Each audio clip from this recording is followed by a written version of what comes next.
好，跟住呢條啦，咁咧px 加 qy 等於7。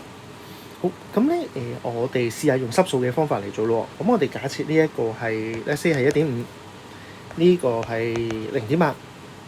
咁我哋有個叫 intercept form 嘅 equation of straight line 入邊，我哋有個 intercept form， 佢係咩咧 ？x over x intercept 即係0.8啦，加 y over 翻 y intercept 即係1.5，就會等於翻1呢一個數字嘅。好啦，跟住咯，我哋本身呢條式咧 px 加 qy 呢度係7嚟嘅，咁但係呢度係1，所以我哋成條式要點啊？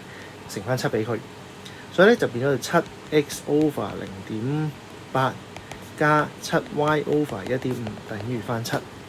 咁所以咧 p 咧就係7 over 0.8，q 咧就係7 over 1.5。好啦，咁我哋可以掉落去檢查咯。好 ，p 係咪大過7咧？我哋儲落7除0.8。等於8.75啱個噃，咁所以呢個啱。好啦，7除1.5 4.6幾，咁即係呢個唔啱咯噃。好啦 ，P 大過7，Q 係細過7，所以 Q 大過 P 係啱啊，一定唔啱啦。所以答案就係 A，咁就做好噶啦。